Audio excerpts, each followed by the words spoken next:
All right, next, surveyors are predicting a flat summer in the housing market in Nottinghamshire, with activity continuing to slow down. So it is now a good time to get ahead on the property ladder. Emily Mulligan went down to Walton and Allen estate agents to see how easy it is to buy at the moment and if there's a buying slump in Notts. Not in Nottingham. No, house prices I think are still on the up. There's plenty of demand, lots of buyers out there. As far as we've seen, prices just going up and up and up, so it seems like it hasn't hit us yet. It's never been cheaper to borrow money. Mortgage rates are low. There's some great deals out there, so yeah, it's probably a great time to get on the property ladder. There's different areas that are suitable for different people. First-time buyer properties up to about £150,000 go well anywhere. We just had one recently over in Arnold on Bagnall Avenue. This property was marketed on Saturday. We booked in 20 viewings and already had 2 offers in the space of a few days.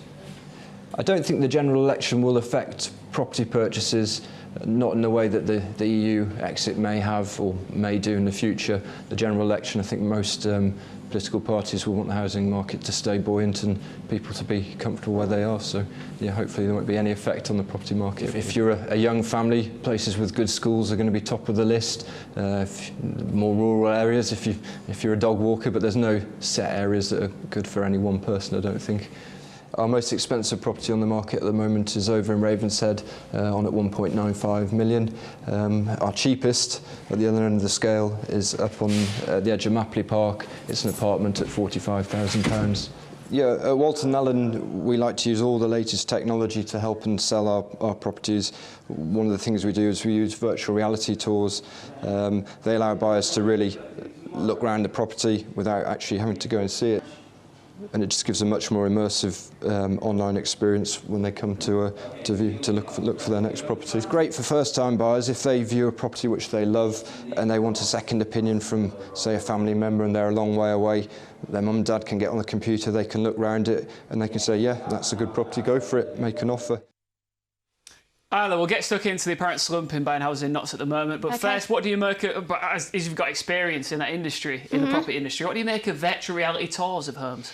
I think it's great, mainly for the fact that it's usually the parents who are going to be buying the property for the kids anyway. Yeah. Because let's face it, most people who are on the ladder now, I think the average age of first-time buyer is something like 37, right. 44 in London, I think it is at the moment. So lots of parents and grandparents, to be honest, it's often the generation before then, so it's the grandparents who are actually helping the younger ones get on the ladder. So, yeah. So parents out there can put the headset on and have a wander around and Here's stuff. Mummy and Daddy, that's where your money's going. Yeah, now you absolutely. got into the property game around 10 years ago. Yeah. Have you seen it become more difficult to get on the ladder over those years? It is more difficult, and the thing is as well, there's more demand for the properties. So when I first came into property, especially in Nottingham, Nottingham's a bit of a hotspot for buying because it stacks up really well. You can buy a property 70, 80,000, rent out £500 a month, so you get your cash flow. But what's happened is the demand has stepped up there, which I suppose inadvertently that's made it harder for the first-time buyers to get on the ladder. And what it is as well, it's not always the buyers having the deposit. It's not always about that. It's about them actually being able to buy a property because the lenders are so nervous. Wow. How difficult do you think it is to buy a house in 2017? It's a lot harder. It's more expensive, and I've got kids at home that can't get out. So yes, it's a lot harder now. It's very much harder now. The prices have gone up a lot. It's certainly in the time that I've been looking anyway, and they seem to be going up definitely on a monthly basis, definitely. So at the minute, I'm feeling priced at the market. I'm having to resort to renting, which is slightly cheaper at the minute, but yeah, it's getting more expensive all the time.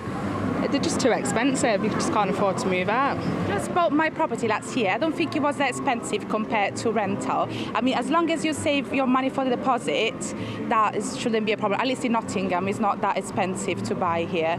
We had to save for a couple of years before we could buy our house, and then once we'd saved what we needed, we looked around what we could afford with our budget and our deposit. Yes, normally, but because I'm in a council property, it would be cheaper. I think it's harder because they have to have such a big deposit to put down.